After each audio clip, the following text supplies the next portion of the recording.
noite a todos. Vamos iniciar o nosso encontro de hoje, agradecendo essa oportunidade de estarmos aqui neste ambiente, em contato com essas energias, nos preparando para o início de mais um ano de aprendizado, de caminhada, que a gente possa estar receptivo a essas energias, que não só aqui, em todos os lugares elas estão disponíveis, basta que a gente se coloque em posição de sintonia com essas energias, para que a gente as receba. Mas nesse momento eu penso, pelo menos, que ela é um pouquinho mais intensa e mais especial, a gente está mais apto a recebê-las. Nesse propósito, vamos iniciar com uma prece. Pai nosso, que estais nos céus, santificado seja o vosso nome. Venha a nós o vosso reino. Seja feita a vossa vontade, assim na terra como no céu. O pão nosso de cada dia nos dai hoje. Perdoai as nossas ofensas, assim como nós perdoamos a quem nos tem ofendido. E não nos deixeis cair em tentações, mas livrai-nos do mal. Que assim seja. Alguém pela primeira vez na casa? Sejam bem-vindas, sejam bem-vindos. Então, a proposta desse nosso encontro de hoje é mais um estudo do que uma palestra, então fiquem à vontade em perguntar, se tiverem alguma dúvida, no que for possível, a gente vai tentar aqui esclarecer, porque o objetivo é a gente entender aquilo que a gente não está compreendendo direito e ao invés de eu só passar material aqui para vocês. Mas para instigar essa dúvida de vocês, a gente traz material aqui também. E hoje eu trouxe esse tema aqui, me veio já na segunda terça-feira, isso na cabeça, eu acho que é para ser esse o tema aqui da palestra nossa. Tá dando para escutar bem lá no fundo? Então, culpa ou auto-perdão? Então, o que eu faço na minha vida? O que vale a pena? Eu guardar a culpa disso ou eu tentar me perdoar? A gente sabe que é o auto-perdão, mas é difícil fazer isso, né? Então a gente acaba esquecendo, deixando amortecida aquela culpa e dá a impressão que se resolveu. Então a culpa e o auto-perdão é conosco mesmo. E a mágoa ou o perdão é com os outros. Vale a pena a gente guardar as mágoas ou perdoar? A gente sabe que é perdoar, mas é difícil. Geralmente a gente vai amortecendo as mágoas e deixando ela escondidinha lá, porque a gente não sabe como lidar com ela ainda. Então o efeito dessas duas situações aqui no momento da morte.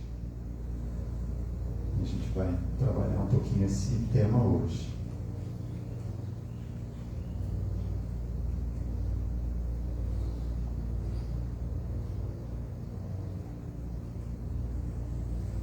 Então, o nome desse nosso estudo de hoje é Vida Consciente, justamente para que a gente consiga tocar a nossa vida de uma forma mais consciente, entendendo o que é a vida, as regras desse jogo chamado vida, para que a gente aproveite esse momento, que uma vida é um momento apenas na nossa caminhada evolutiva, e a gente vai ver o resultado disso depois ali, quando a gente abordar o efeito aqui da culpa e da mágoa no momento da morte.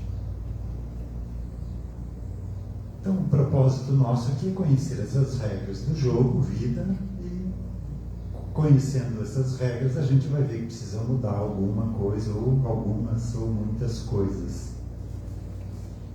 E algumas coisas vão ser fáceis de mudar. Talvez um hábito eu tinha por desconhecer que ia me prejudicar lá na frente, nessa ou em outra existência. Quando eu entendo que isso é prejudicial, eu deixo de fazer. Mas um vício que eu criei durante algumas existências, talvez é difícil, mesmo sabendo que é prejudicial, eu não consigo me libertar dele. Então, nesses casos, a gente tem o apoio desse terceiro ponto aqui, que é a orientação dessas influências psíquicas e espirituais, nossas ou de terceiros, que estão influenciando na manutenção desse vício, ou desse ponto da mudança que a gente não consegue fazer.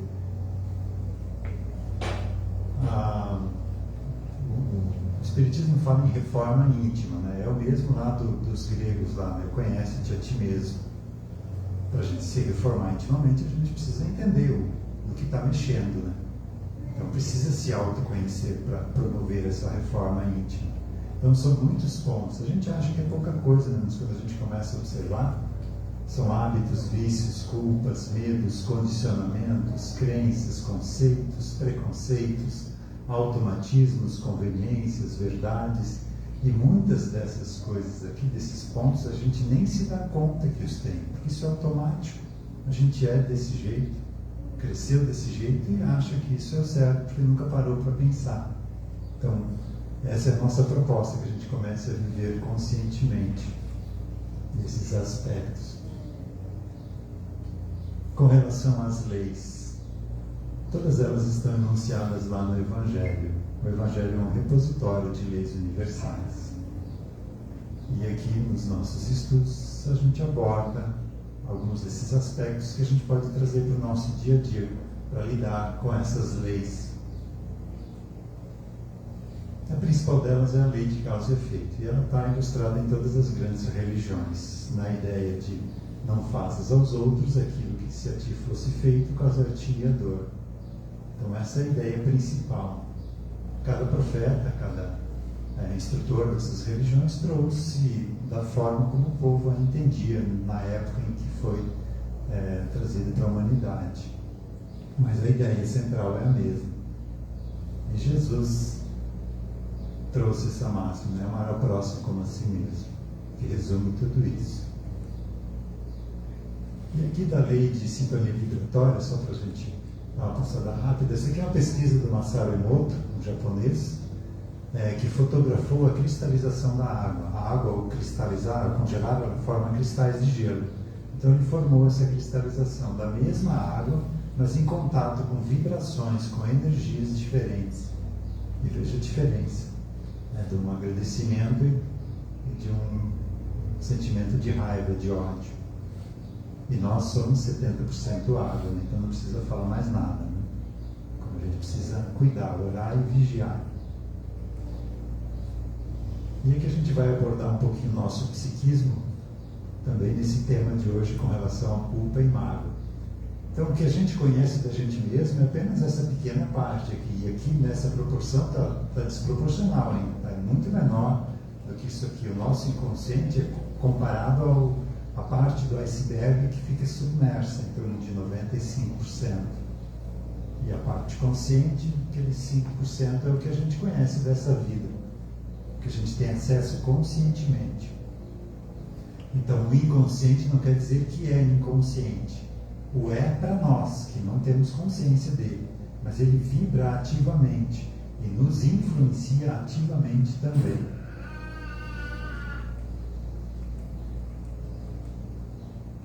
Então vamos ao tema de hoje.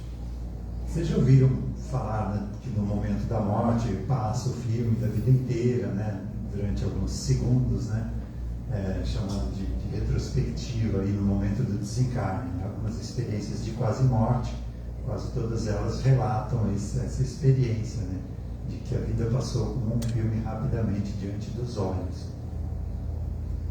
Uma das funções desse mecanismo aí do psiquismo é transmitir toda a memória que está ligada ao aparelho físico para o campo espiritual, para o campo mental, né? Uma das funções. E o que isso pode acarretar para a gente aqui, né? De efeitos. Se no momento do desencarne eu carreguei muita culpa durante a vida, muita mágoa durante a vida, mesmo que eu deixei esquecido, que eu deixei para lá, que eu não quis mexer, nesse momento tudo isso vem à tona rapidamente. E a resultante disso fica impregnada no meu campo energético.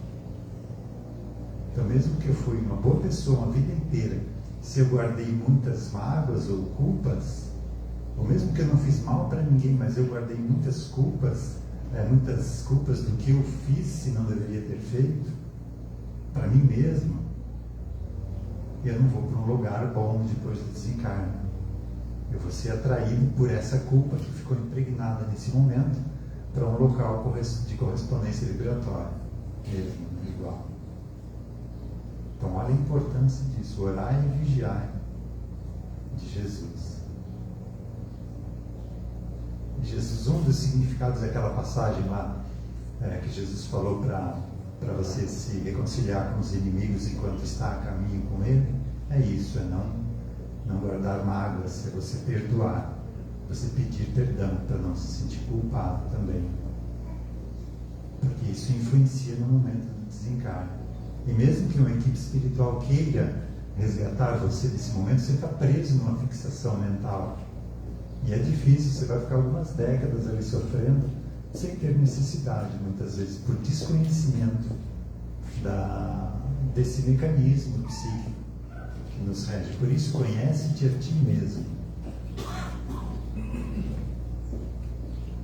O suicídio é um dos exemplos clássicos disso, né? O suicídio, pelo próprio fato de estar se suicidando, ele não está bem com ele mesmo. E isso fica tudo impregnado no seu perispírito e vai o deixar ligado vibratoriamente a uma região que atrai todos os espíritos que estão nessa mesma faixa, né? Tanto é que existe o Vale dos Suicidas. E eu tratei de um exemplo também de um rapaz conhecido meu que se suicidou, tinha 17 ou 18 anos, perto disso. E na época ninguém da família, eu também que era conhecido dele, não entendia o que tinha acontecido. A gente suspeitou de algumas situações com relação à família dele, mas não tinha ao certo a causa do porquê ele tinha se suicidado.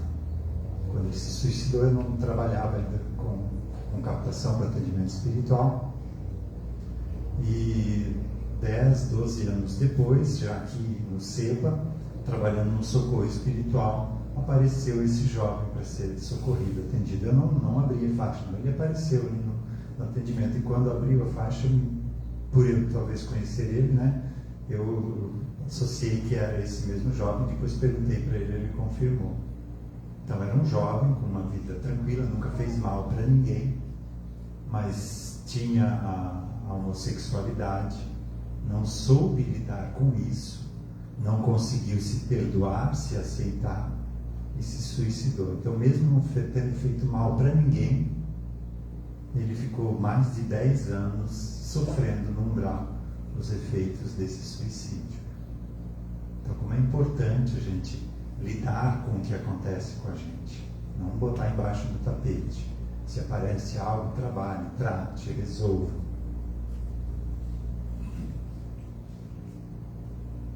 Então, culpa e auto-perdão. Porque a gente sabe que se deve se perdoar e não consegue e carrega culpa. Um dos principais pontos é o orgulho, né? Que a gente não aceita que fez algo errado. E a Terra é uma escola de orgulhosos e egoístas. E geralmente os dois juntos, né? Todos nós, né? Tem poucas, raríssimas exceções aí nesse planeta. Então, e como a gente traz esse orgulho, isso é enraizado já em milhares de anos de experiências. Então, como promover essa mudança para que a gente consiga começar a se perdoar pelo que a gente fez? Porque a gente sabe que é imperfeito, a gente fala que é imperfeito, mas quando a gente comete o erro, a gente diz, mas poxa, eu, um espírita, fazendo isso, como é que eu fui me deixar chegar nesse ponto de fazer isso, né? Então, no nosso psiquismo, quando você entende o mecanismo psíquico no qual a gente está atrelado, fica mais fácil, porque a gente traz a razão para o nosso lado. Então, quando eu entendo que lá no passado eu já fui alguém corrupto, por exemplo, quando eu entendo que eu já fui nobre, que eu me achei melhor do que as outras pessoas, quando eu entendo que já fui preconceituoso, ou quando, mesmo dentro da religião, não era religioso verdadeiramente, né? Quando eu entendo que eu sou resultante disso tudo aqui, eu sei que essa dificuldade de me perdoar vem dessa área aqui do psiquismo. Então eu tenho mais força para repetir esse auto-perdão, até que eu consiga verdadeiramente me perdoar, aceitar que eu fiz algo que não foi legal, Mas, como Santo Agostinho orienta, Santo Agostinho não, agora já como só Agostinho, né, na codificação, ele falou perguntaram para ele uma forma, né, de você botar em prática essa reforma íntima. Ele falou, deu o exemplo dele na vida como Santo Agostinho, que no final de todo dia ele analisava o que fez durante o dia e o que poderia mudar no dia seguinte, né? E aí a gente vai conseguir mudar isso aos poucos. Olhar para um erro e não sentir mais vergonha. Olhar para um erro e tirar o aprendizado daquilo, que é o nosso potencial.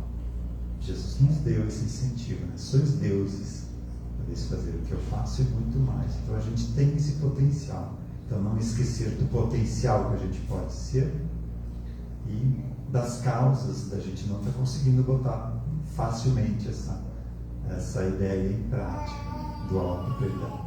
Então entender, eu sou imperfeito. A escola a Terra é uma escola de seres imperfeitos. Então não sou menos do que ninguém aqui. E vou aproveitar esse erro, esse deslize, para que na próxima vez eu tenha mais chance de evitar que ele aconteça, me perdoando, não me culpando por isso.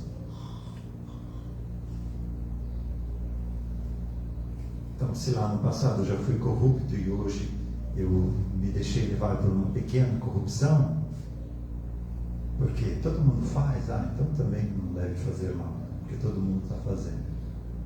Mas quando eu caio em mim e percebo que isso é errado, não me culpar. Não, a causa vem lá do passado. Agora eu já estou conseguindo me corrigir. Já estou bem melhor.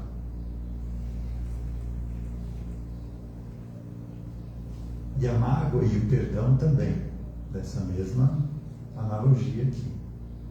Quando eu entendo que lá no passado eu estava num tronco sendo açoitado por um capataz, e hoje esse capataz vem devolver a vida para mim, como meu pai, ou vem como patrão, ou vem como uma pessoa próxima, e qualquer coisa que ela fale para mim, se dirige a mim, eu já, por ter essa memória dessa existência ali, isso potencializa sempre por lado negativo, né, de sempre ver que a pessoa está pisando, está se aproveitando, ou está me destratando, né?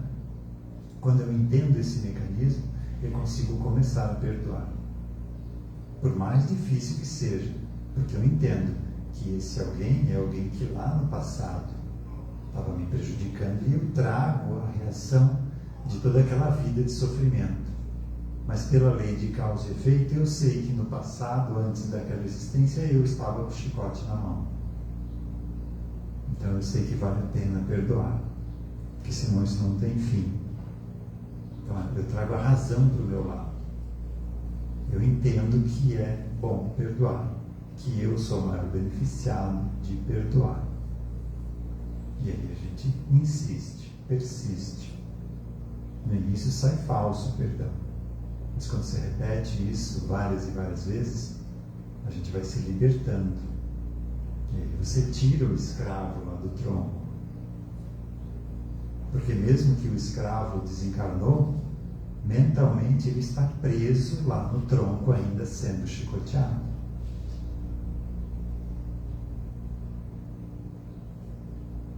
Então ele está sofrendo ainda hoje, mesmo que não exista mais a situação. É uma situação mental agora.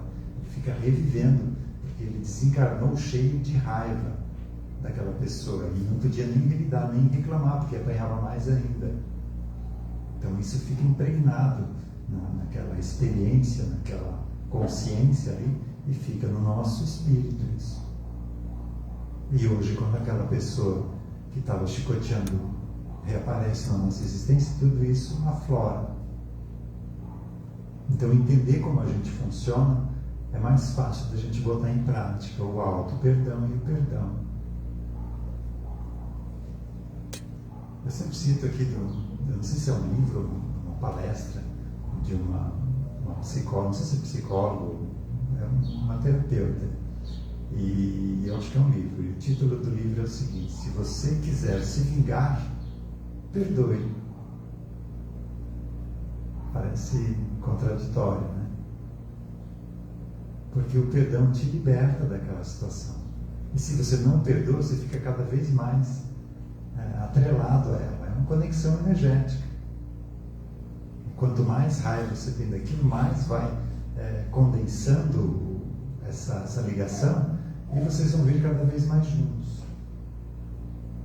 Uma das últimas é marido e mulher, né?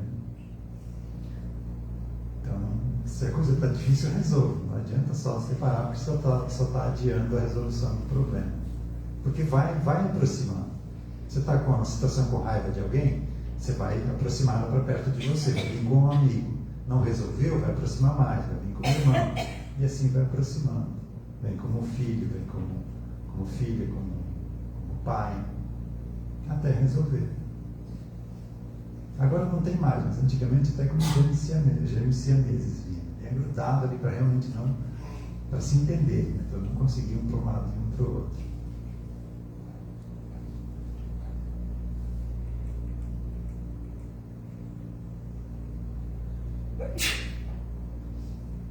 Então vale a pena a gente parar e refletir o que a gente veio fazendo da vida, fazer uma retrospectiva desde a infância, desenterrar aquelas mágoas, aquelas culpas e começar a resolver essas questões, realmente perdoar, resolver essas situações.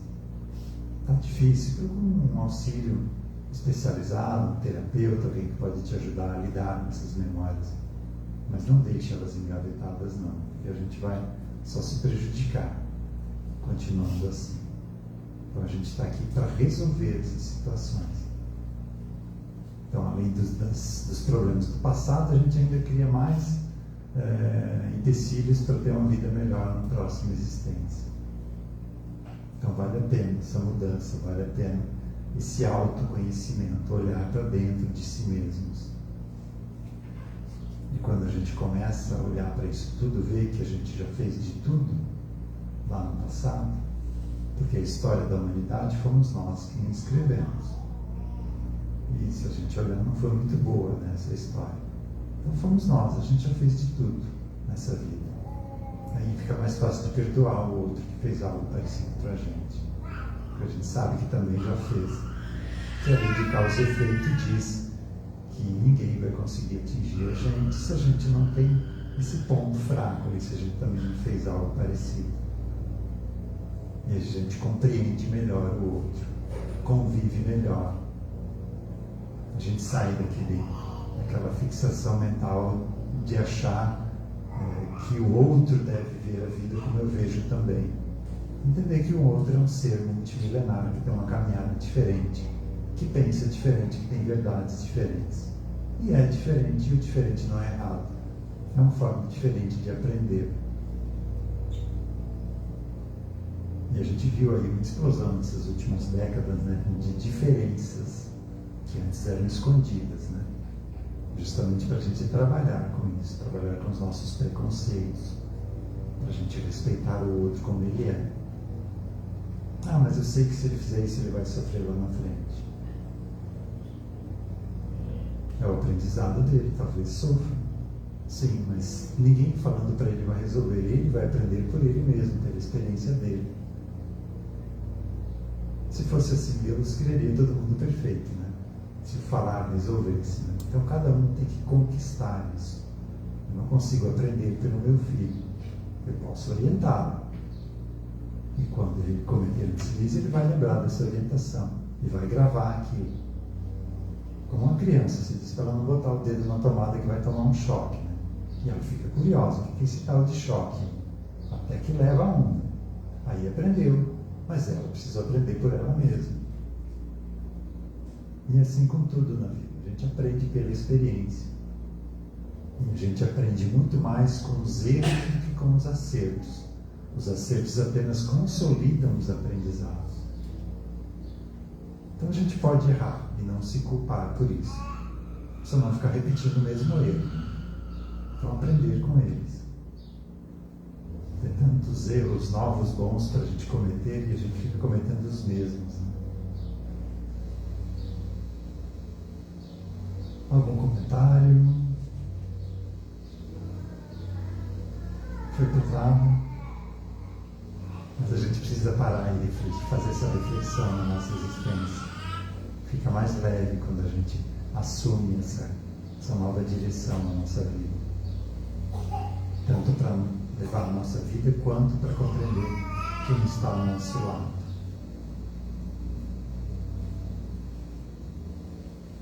Podemos encerrar. Neuza.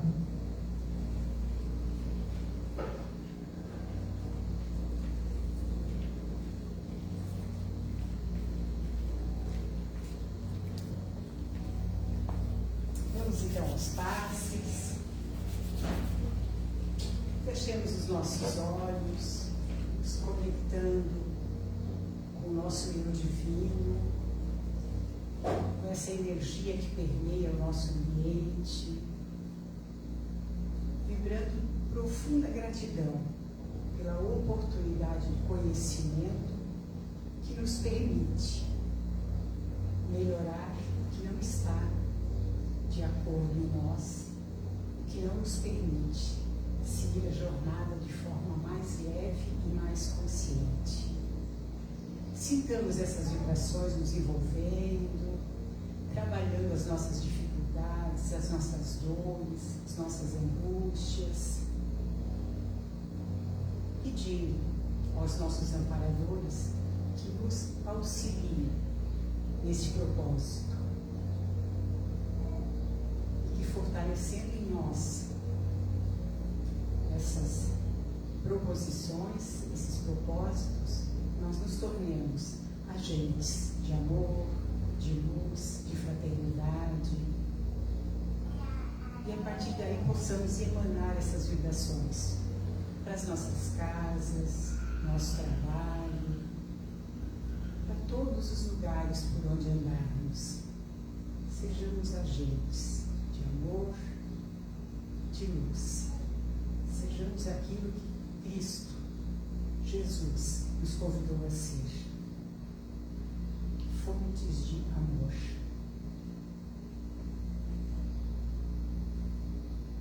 Que essas vibrações nos acompanhem durante toda a semana. Que nós possamos levar alegria e disposição para todos os dias da nossa vida. Que assim seja. Boa noite a todos. Obrigada pela presença e uma ótima semana. Eu